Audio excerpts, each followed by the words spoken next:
Vamos retornar aos nossos estudos bíblicos da Palavra de Deus. Atualmente eu terminei agora o Atos dos Apóstolos. Agora eu vou entrar.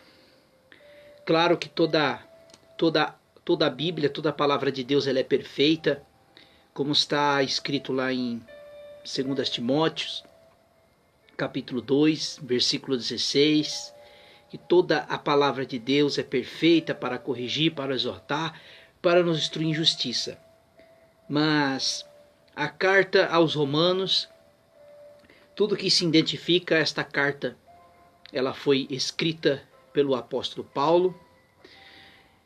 Vou trazer assim um pouco do contexto histórico, o que levou Paulo a escrever essa carta.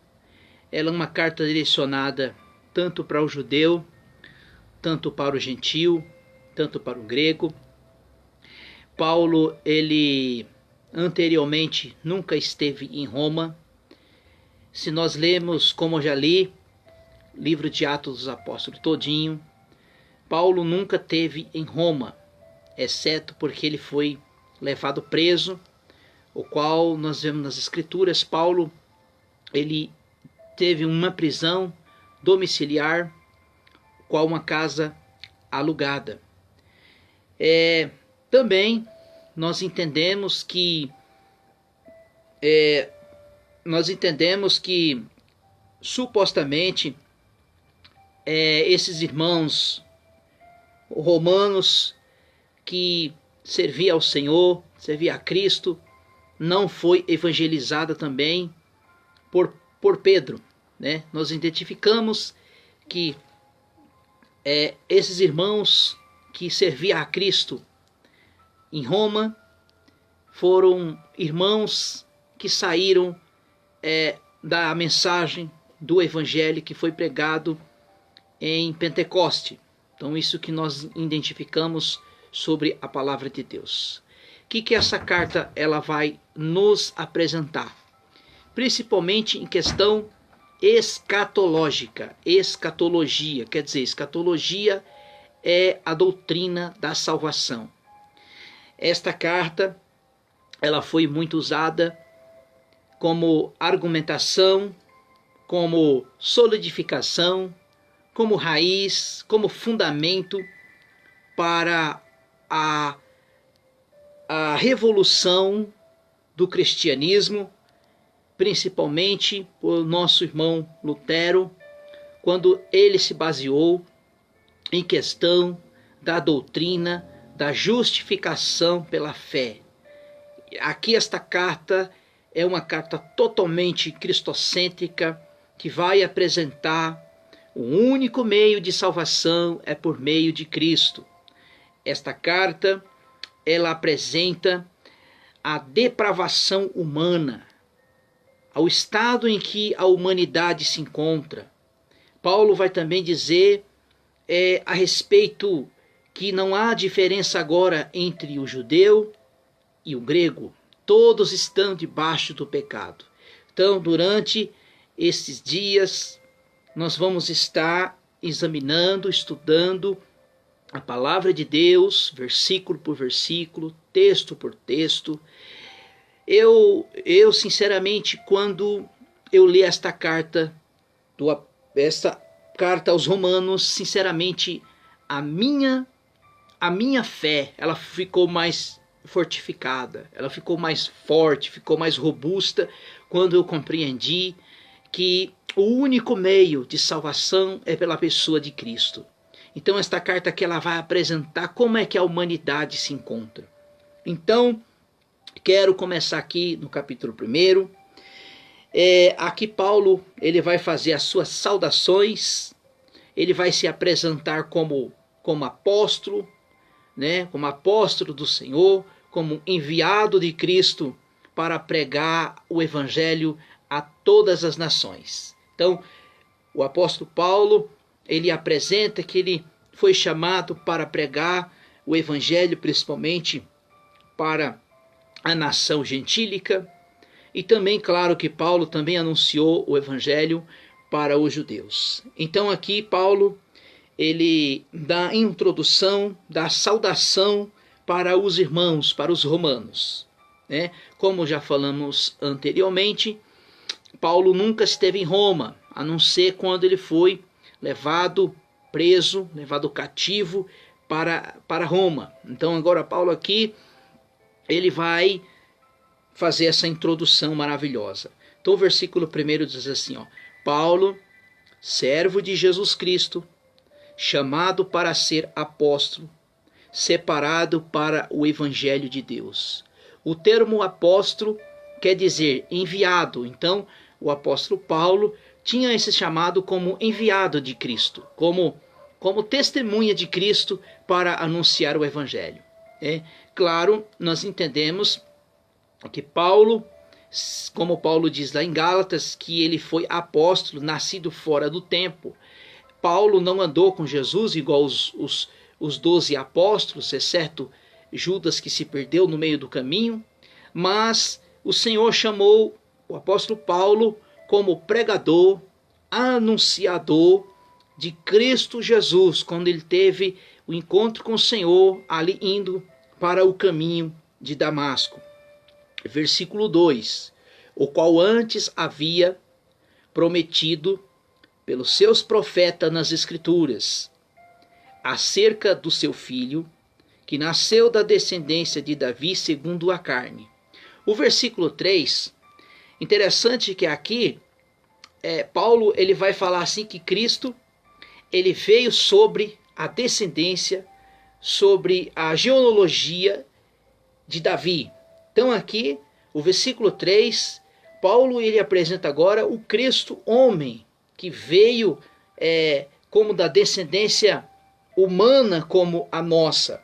Só que no versículo 4, Paulo ele vai apresentar agora Jesus como Deus. Então é por isso que nós cristãos, nós não negamos a deidade e a divindade de Cristo. Nós cremos que Cristo ele veio de forma humana como a nossa e veio da forma divina como Deus. Então o versículo 4, ele foi declarado Filho de Deus com poder segundo o Espírito Santo e de santidade, pela revelação dos mortos, Jesus Cristo, o nosso Senhor. Versículo 5. Pelo qual recebemos a graça e o apostolado, por amor do seu nome, para a obediência da fé entre todos os gentios. Versículo 6. E entre os quais sois também chamados para ser de Jesus Cristo. Então, mais uma vez aqui, o versículo 5, Paulo ele traz a questão do apostolado, quer dizer apóstolo, enviado de Cristo. Esse foi o chamado do apóstolo Paulo para anunciar o evangelho como enviado de Cristo. Versículo 7. Todos os que estáis em Roma, amados de Deus, chamado para ser santos. O que quer dizer a palavra santo? Separado, escolhido, separado pelo Senhor.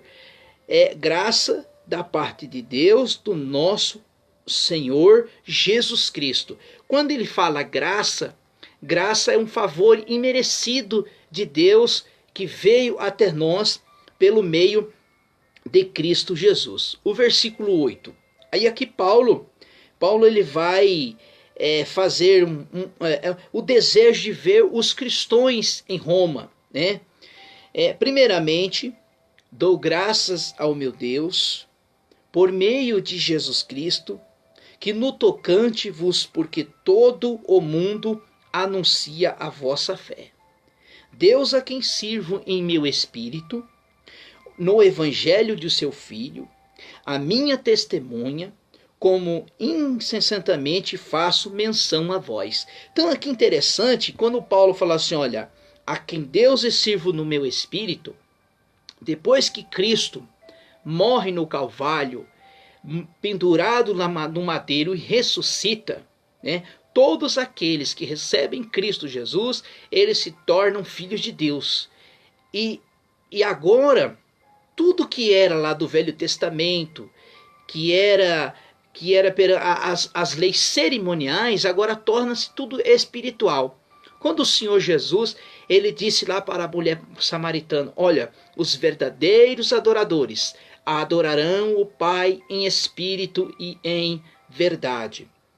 Versículo 11, diz assim, não, versículo 10, diz assim, aí Paulo aqui, ele vai falar assim que ele sempre levava os seus momentos devocionais de oração pelos irmãos que estavam em Roma, pedindo sempre em minhas orações, em qual um tempo, pela vontade de Deus, me ofereça de boa ocasião e ter convosco. Versículo 11, desejo ver-me para vos compartilhar algum dom espiritual, a fim de sejais fortalecidos. Versículo 12, isto que para convosco seja consolo pela fé, mútua, assim vossa como a minha. Versículo 13, eu não quero, porém, irmãos, que ignoreis que muitas das vezes propus ir ter convosco, mas até agora tenho sido impedido, para que entre algum fruto também entre os demais gentios, né? Então aqui Paulo, logo nessa carta, ele já fala, olha, eu por muitas vezes eu fui ter convosco, mas fui impedido. Se os irmãos verem, no final de Atos dos Apóstolos, Paulo, ele é prisioneiro, né? E ele foi levado para Roma, né? O versículo 14, eu sou devedor tanto do grego como também dos bárbaros, tanto dos sábios e quanto aos ignorantes. O versículo 15, de sorte que quando estava em mim, estou pronto para vos anunciar o evangelho, e também vós que estáis em Roma. O versículo 16 e o 17, é o interessante que, principalmente o versículo 16, esse foi a base pilar da reforma protestante. Quando a igreja católica, que estava corrompida, aonde Lutero olhou e viu esse texto bíblico, ele disse que o justo, ele viverá pela fé. E quando Paulo vai dizer que o evangelho é o poder de Deus para a salvação tanto do judeu como do grego, então nós entendemos o quê? Vamos ler o texto. Diz assim, não me vergonho do evangelho, pois é o poder de Deus para a salvação, todo a nele que crê, primeiramente do judeu e também do grego. Pois nele se descobre a justiça de Deus, de fé em fé, porque está escrito, o justo viverá pela fé. Vamos entender. O que Paulo está querendo dizer aqui? É em questão da justiça de Deus. Que Deus, ele é um Deus justo. E aí Paulo fala assim, olha, eu não me envergonho do evangelho, porque o evangelho é o poder de Deus. Nós queremos poder de Deus, está no evangelho do nosso Senhor Jesus. Eu vejo muitos por aí, me desculpe meus irmãos, faz muitas campanhas, faz muitas coisas, campanhas de libertação, orações, diz que faz uma oração forte, faz isso, faz aquilo. Então a palavra de Deus está dizendo aqui, o apóstolo Paulo está dizendo aqui, que o poder de Deus está no evangelho. Só onde é que está o poder? Na pregação da palavra de Deus. Então, quer se descobrir o poder de Deus? Anuncia o evangelho. E aqui o versículo 17, é onde, como eu já falei, aonde foi a base pilar da Reforma Protestante. Por quê? Porque antigamente, antes da Reforma Protestante, a igreja estava corrompida, que tinha que pagar indulgências para o homem ser salvo, tinha que pagar indulgências para tirar alguém que estava no inferno. E agora, Lutero, quando ele coloca aquelas teses na porta da catedral e diz assim o versículo, ó, pois nele se descobre, quer dizer, nele em quem? Em Cristo. Por em Cristo se descobre a justiça de Deus. O que é a justiça de Deus? Que Deus é um Deus justo. Deus, quando condena alguém à condenação eterna, não é que Deus é injusto, é porque ele é justo. E como é que o homem se torna justo diante de Deus? Quando ele recebe a graça de Deus que está em Cristo Jesus. Pois nele se descobre a justiça de Deus. De fé em fé. Como está escrito, o justo viverá pela fé. Como é que, quando é e como é que faz para o homem se tornar justo? Como faz para o homem se tornar justo? Quando recebemos a pessoa gloriosa de Cristo Jesus em nossa vida, o homem se torna justo.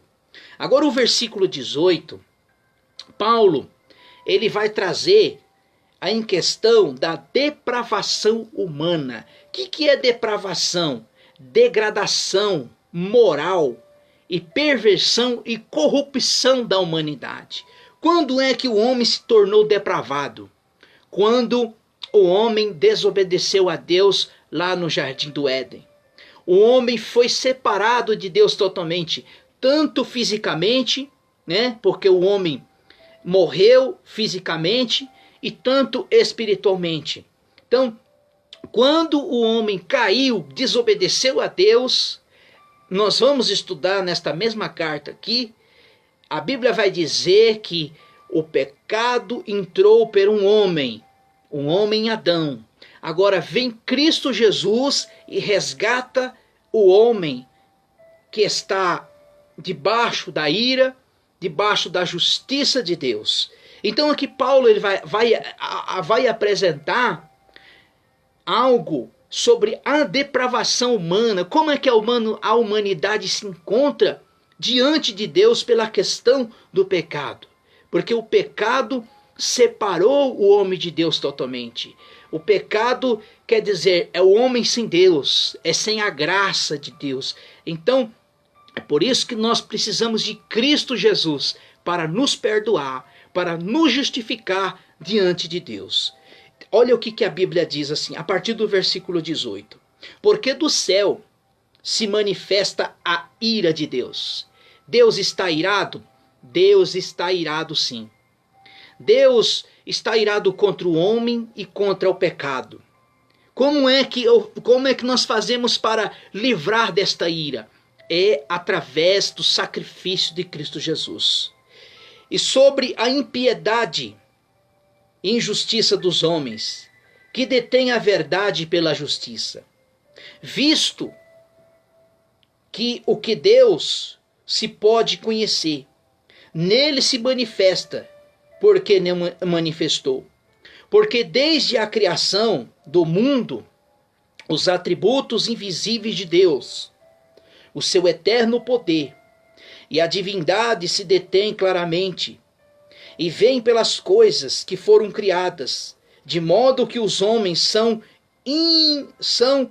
indesculpáveis. Quer dizer, o homem, pela questão da forma que o homem se encontra no pecado, o homem é inculpável, é injustificável, né? Nada vai justificar ele se a não ser for pela pessoa bendita de Cristo Jesus. Versículo 21. Pois tendo conhecimento de Deus, não glorificaram a Deus. Não deram graças, antes os seus raciocínios se tornaram fúteis e o seu coração insensatos e obscureceu. Versículo 22. Dizendo aos sábios, se tornaram-se loucos e mudaram a glória de Deus incorruptível, em semelhança da imagem do homem corruptível, bem como as aves quadrúpedes e répteis. Versículo 24. Pelo que Deus entregou as consciência do seu coração e a imundícia, que desonraram os seus próprios corpos, mudaram a verdade em mentira, honraram e serviram mais a criatura em lugar do Criador. A desobediência eterna. Amém. Quer dizer que Paulo está dizendo aqui, após da queda da humanidade, eles honraram mais a criatura, eles desonraram mais as coisas do mundo do que a Deus. É por isso, amados irmãos, que a humanidade adora um Deus de pau, Deus de gesso, um Deus que olha, que vê com os teus olhos. E agora aqui Paulo aqui, ele vai falar pela questão da homossexualidade. Eu sei que é difícil você que vive nessa vida depravada do homossexualismo, mas a Bíblia relata o estado pecaminoso em que o homem se encontra. Diz assim, porque Deus o abandonou às suas paixões, vergonha. Até as mulheres mudaram as suas relações sexuais por outras contrárias à natureza. Quer dizer, que Paulo está dizendo aqui, ele está falando aqui do homossexualismo, lesbianismo, mulher com mulher. Versículo 27. Semelhante também os homens deixaram as relações sexuais e naturais com as mulheres, inflamaram as suas sensualidades um para com os outros, homem com homem, cometendo atos indecentes, recebendo de si mesmo a penalidade merecida pelo seu erro. Versículo 28. E como ele importaram e de ter conhecimento de Deus, ele os entregou aos sentimentos pervertidos e fazendo coisas que não deviam. Versículo 29. Estão cheios de toda a iniquidade, prostituição, malícia, alvareza, maldade, homicídio, contendas e malignidade. São murmuradores, caluniadores, aborrecedores de Deus, injuriadores, soberbos, presunçosos, inventores de males, desobedientes a pais e mães. Essa aqui é a situação do homem depravado. Meu amigo, minha amiga, se você vive uma vida dessa, profana, uma vida homossexual, uma vida homofetiva, desculpe, mas você está totalmente debaixo da ira, da ira de Deus. Pois a Bíblia vai dizer aqui que o versículo 30 são murmuradores, caluniadores, aborrecedores de Deus. Essas coisas aborrecem a Deus. Murmuradores, caluniadores, injuriadores, soberbos, presunçosos, inventores de males, desobedientes a pais e às mães. São nércios, infiéis, contratados, sem feição natural, irreconhecíveis e sem misericórdia. O versículo 32 diz assim: embora tenha conhecimento da justiça de Deus, são dignos de morte. Que morte é essa? É a morte física, e a morte espiritual é a condenação eterna para quem vive nessas práticas, e os que praticam não somente faz, mas também provocam que as praticam. Amém, meus irmãos? Então aqui nós terminamos o capítulo 1. Se Deus nos permitir, nós vamos entrar no capítulo 2, que vai falar da impiedade dos judeus e da justiça de Deus. Quer dizer, o que Paulo está colocando aqui? que Cristo veio, os judeus rejeitaram Cristo, rejeitaram a graça. E agora a graça, ela foi agora oferecida para os gentios. Amém? Mas nós vamos ficar para uma próxima vez e que Deus abençoe.